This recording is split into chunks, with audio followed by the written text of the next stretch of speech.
tous, bienvenue ici à ce village des recruteurs Dijon. C'est la troisième édition dans un contexte forcément particulier. C'est la première édition en présentiel, comme on dit maintenant, en extérieur ici cette année. Et on va démarrer avec toujours des métiers qui recrutent. Alors cette fois-ci, on ne va pas parler de commerce, d'industrie ou de bâtiment, mais des métiers de l'agriculture. Bonjour. Bonjour. Rousseau, vous êtes directeur du centre de formation professionnelle et de promotion agricole. Vous venez ici proposer de la formation continue, notamment. Alors déjà, première chose, de quel type de métier on parle et est-ce que ce sont des métiers qui recrutent aujourd'hui? Alors, les métiers sur lesquels on parle, c'est l'espace vert, tout ce qui va être entretien, parc et jardin, donc qui recrute beaucoup parce qu'il y a toujours besoin de tondre et de... Voilà, les cycles naturels font que chaque année, il y a de l'activité. L'horticulture, alors l'horticulture qui redémarre parce qu'on a sur la région Bourgogne-Franche-Comté tout un lot d'entreprises horticoles qui se sont réorganisées et qui sont vraiment dans une belle dynamique. Et puis l'agriculture. Et là, je dirais sans surprise, ou en tout cas en suivant l'air du temps, c'est vrai qu'aujourd'hui, le maraîchage, mais même plus largement l'élevage d'animaux ou la production agricole au sens large, tente de nouveau des gens qui n'étaient pas forcément le public habituel. Mais voilà, depuis 3-4 ans, on a des personnes qui ont fait une expérience dans des métiers, et souvent des métiers tertiaires, et qui souhaitent revenir vers nous. Et puis C'est des gens qui explosent, qu'on marque, qui ont besoin de sens, qui font un point de carrière et puis qui se disent que finalement, ils voudraient avoir à la fin de la journée.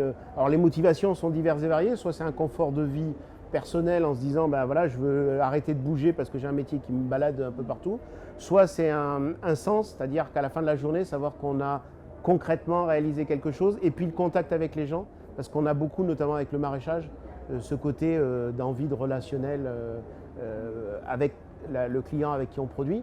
Et puis pour finir, l'agroalimentaire qui boucle tout dans le métier alimentation, parce qu'une fois qu'on a des bons fruits et légumes, il faut bien les transformer et faire du bon. Et c'est pareil sur Dijon et sur la Côte d'Or, on a quand même de belles entreprises familiales, artisanales qui nous proposent des choses en agroalimentaire et qui du coup recrutent régulièrement. Ce sont des formations de 10 mois, Oui. avec une vraie perspective au bout de ces 10 mois. Oui, on a un tiers de la formation qui va se faire en entreprise. C'est l'occasion soit de découvrir la palette du secteur, soit de commencer une insertion dans une entreprise. Et puis les formations finissent au mois de juin, période où on rentre dans la période des congés estivales, mais tous ces métiers-là, il n'y en a aucun qui s'arrête dans l'été. Et donc du coup, souvent les premiers postes se font par des remplacements. Et puis le remplacement dure, et puis c'est des gens qui deviennent 2 ou 3 ans après des maîtres de stage pour accueillir les nouveaux stagiaires.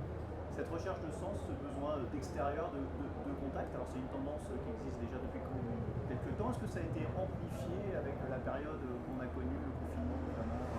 Alors nous, globalement, au niveau du CFPPA de Quetigny-Plombières, mais plus largement, tous les centres de formation agricoles des établissements publics, on a cette année en effet plutôt un bon recrutement avec des profils différents. Je dirais que c'est plutôt les profils des personnes qui ont changé. Le mythe, le cadre parisien qui lâche tout pour se lancer dans ces métiers-là, c'est pas un mythe? Alors il y a 2 ans, on avait un maître de conférence de la Sorbonne qui est venu vous voir. À l'entretien, on lui a fait répéter 2 fois pour être sûr que nous, on avait bien compris. Lui s'était très bien exprimé, mais qui nous dit non, moi j'ai fait une carrière et il continue son projet. Donc des profils comme ça aujourd'hui, ça y est, c'est plus. Il y a 4-5 ans, c'était anecdotique. Ouais. Aujourd'hui, c'est régulier. Infirmière, aide-soignante, assureur, banque. Voilà. Une dernière chose, il faut quand même avoir la fibre, parce que ce sont des métiers parfois dans des conditions difficiles, avec des horaires extensibles, voire pas d'horaire. Alors nous, la formation fait qu'ils sont directement en prise avec le réel, soit par les stages bien sûr, mais aussi dans la partie formation. Il y a de la pratique et j'ai l'habitude de dire un métier en espace vert ou en agriculture, on peut l'aimer parce que c'est valorisant, on l'aime surtout quand il fait 5 degrés dehors et qu'il faut y aller et qu'on ne peut pas se dire non, j'attendrai demain. Là, quand on est capable de faire ça, c'est une réalité. Après, c'est aussi une découverte d'autre chose. Mais oui, l'aspect physique fait que certains stagiaires, alors c'est très peu parce que nous on ne le cache pas, mais ils le savent.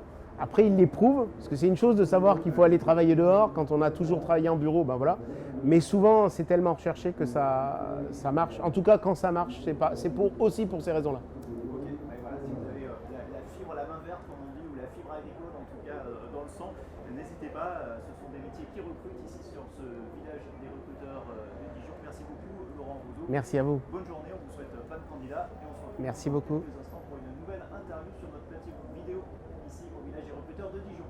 Au revoir.